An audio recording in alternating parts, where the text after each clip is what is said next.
शाह साहब, जो कि वाइस प्रेसिडेंट है रीजनल क्रिकेट एसोसिएशन हैदराबाद के, वो भी आज हमारे साथ हैं। आपकी अचीवमेंट भी बहुत ज़्यादा हैं हैदराबाद के अंदर, एक मारूफ शख्सियत है हैदराबाद की। सो आपकी तरफ चलते हैं। Sir how are you? अस्सलाम वालेकुम। सबसे पहले सर ये एक हमारे लिए ऑनर है, डेफिनेटली आप हमें टाइम दे रहे हैं अपना कीमती, और खुसूसी यूथ के लिए, क्योंकि आपका जो एक्सपीरियंस है वो यूथ के बहुत काम आने वाला है। आपकी जो मोटिवेशनल टॉक्स हैं उनके बड़ी काम आने वाली हैं, क्योंकि आज का जो माहौल ये हो गया है, अगर हम एक बार ट्राई करें नहीं होता वो काम, दूसरी बार ट्राई करें नहीं होता, तीसरी बार हम करते ही नहीं हैं। आप इसके ऊपर क्या कमेंट करेंगे सर? हमें क्या करना चाहिए? मेरे ख्याल में अगर आप इसको देखेंगे कि भाई ट्राई के लिए तो इंसान की पूरी लाइफ पड़ी है। जिस दिन बंदा ये कहते हैं कि अपनी ट्राई बंद करेगा तो समझो कि उसने हार मान ली। और लाइफ जिसको लाइफ कहते हैं वो लाइफ है ही, ज़िंदगी यही स्ट्रगल का नाम है टिल डेथ। जब तक आपकी मौत नहीं आ जाती तब तक आपकी लाइफ जो है स्ट्रगल है, और उसमें आपको मोटिवेशन अपने आप को भी तैयार करना है, दूसरों को भी तैयार करना है, और उनको भी समझाना है, उनको भी हेल्प करनी है, और आपने भी क्या करना है।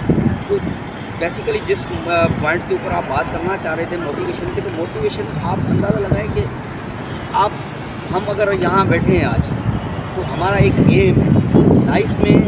मोटिवेशन के साथ साथ अगर आपने एम अपनी छोड़ दी तो आपकी मोटिवेशन भी खत्म हो जाएगी। वाह ज़बरदस्त। आप लाइफ में अगर लाइफ आपकी है और आपने, क्योंकि मुझे एक टारगेट करना है। हर बच्चा जो बान होता है बचपन से हमारे को एक सबसे पहले हमने लेसन लिया था एम इन लाइफ। या एम इन लाइफ डेफिनेटली हमारी लाइफ की एम क्या है। अगर कोई बंदा अपनी एम इन लाइफ फिक्स करके और उसके ऊपर टारगेट करके नहीं चलता है तो मेरे ख्याल में वो अचीव कभी भी नहीं करेगा।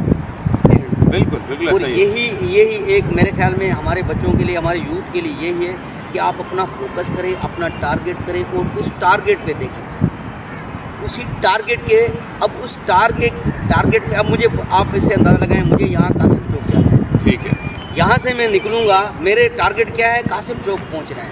मैं यहाँ से निकलूँगा ऑफिस से, दरवाजे से, फिर उस गेट से निकलूँगा, वो रोड काटूँगा, यू टर्न लूँगा, उधर से लूँगा, पुल चढ़ूँगा, लेकिन कहाँ पहुँचना है? मुझे अपने टारगेट के पास, डेस्टिनेशन पे सर। डेस्टिनेशन। तो बंदा अपनी डेस्टिनेशन जब फिक्स कर लेता है तो उसके लिए समझो कि उसने अपने को मेंटली तैयार कर लिया। बिल्कुल।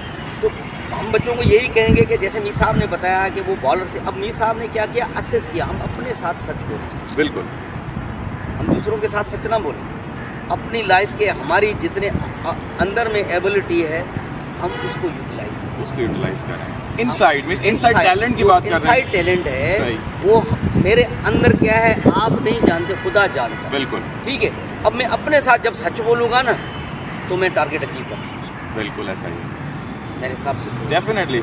हुसैन साहब आपसे एक और क्वेश्चन करना था। आपकी जो अचीवमेंट है माशाल्लाह वो बोलती हैं, आप साइलेंट रहते हैं, लेकिन आपकी जो रिजल्ट्स हैं, आपके जो कॉन्सिक्वेंसेस हैं वो बोलते हैं। काइंडली थोड़ा सा हमारी ऑडियंस को बताएं कि आपकी जो अचीवमेंट है वो कैसे बोलती है। मैं आपको एक चीज़, मीर साहब बैठे हैं यहाँ, शकील साहब हमारे सदर हैं डिस्ट्रिक्ट क्रिकेट एसोसिएशन के। मैं यहाँ 2004 में हैदराबाद में आया। I belongs to remote area from Chicago. Okay, ठीक है। यहाँ आया, मेरी अपॉइंटमेंट हुई यहाँ जब मैं पहुँचा तो मेरे लिए हैदराबाद बिल्कुल नया था। मेरे लिए ऐसे समझो कि मैं किसी को भी नहीं जानता था, सवाए चंद जो क्रिकेट के दोस्त थे उनको जानता था। जब जहाँ आया उसके बाद पीसीबी ने तो RDM मुझे लगा दिया, कराची को छोड़ के रेस्ट ऑफ पूरा था। तो मैंने अब अपने तौर पर जो मैंने मोटिवेशन अपने लिए सोचा कि चलो यार मैं आ गया, अब मुझे करना क्या है अपने यूथ के लिए, अपने एरिया के लिए मुझे क्या करना है। मेरे ऊपर एक रिस्पॉन्सिबिलिटी, डेफिनेटली मेरे को अल्लाह ने एक जगह पे बिठा दिया है। अब मैं एक्ट करूँ उनके लिए, अपने लिए ना करूँ, उनके लिए कुछ न कुछ करूँ। तो मैंने देखा कि हमारे पास बहुत सी ऐसी जगह खाली पड़ी थी, हमारे पास ना ग्राउंड थे ना पिचेस थी, हमारे पास कुछ हम तपती रेत पे खेलते थे, सीमेंट का विकेट होता था। तो हमने सोचा कि यार मैं इनके लिए जो बराबरी के मौके हैं, जैसे ये ग्राउंड न्याज स्टेडियम, एक न्याज स्टेडियम अभी तक आप देखेंगे न्याज स्टेडियम इधर है, लेकिन इसके अलावा हमारे पास छोटे छोटे ग्राउंड बहुत सारे डिस्ट्रिक्टों में, जिसकी वजह से हमारे पास टैलेंट बहुत आ गया है। लेकिन अभी तक उसको रिकॉग्नाइज करने में हमारे हाई अप्स और हमारी बोर्ड वो हेजिटेट कर रही है, क्योंकि उनके लिए हमारे अभी जो हमारे लड़कों को चांस मिलने चाहिए वो नहीं मिल रहे हैं। तो हम यूथ को भी कहते हैं कि आप उसमें जो है मगर डिसहार्ट ना हो, आप अपनी मेहनत जारी रखें, एक न एक दिन आप अपने टारगेट अचीव करें। अच्छा साहब, एक सवाल इसमें पैदा होता है कि बहुत से यूथ ऐसे हैं, बहुत से लड़के ऐसे जिनके अंदर बहुत ज़्यादा टैलेंट है। मतलब क्रिकेट की अगर हम बात करें, क्रिकेट के अंदर हैदराबाद में I think bowler, batsman, fielder एक से एक बैठा है, लेकिन उनके पास रसाई नहीं है। वो लोग क्या करें, किस तरीके से मतलब वो अपने टैलेंट को इस पिच पर, इस प्लेटफॉर्म पर आके नुमाया करें? देखिए, उनके लिए मकसद यहाँ क्रिकेट के जो है ना 3-4 स्टेप्स हैं। अच्छा।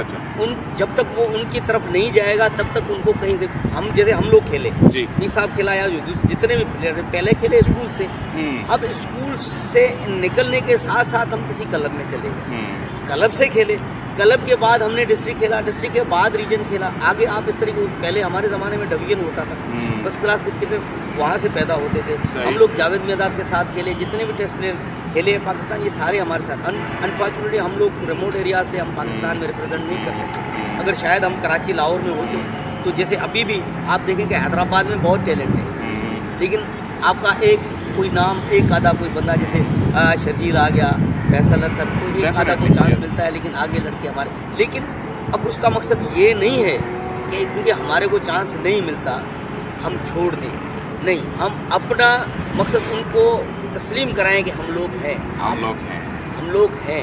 अपनी जब तक आप प्रेजेंस किसी को रिकॉग्नाइज नहीं कराओगे तो आपकी शनाख्त नहीं होगी डेफिनेटली। तो इसी तरीके से शर्जील ने अपने को मनवाया, वो भी तो इसी एरिया से था। बिल्कुल सर। लेकिन वो आज पाकिस्तान के जितने प्लेयर हैं, जितने ऑफिशियल हैं, वो सारे कहते हैं बहुत अच्छा है, उसकी जरूरत ही हमारी, तो इंशाल्लाह वापस आएगा डेफिनेटली।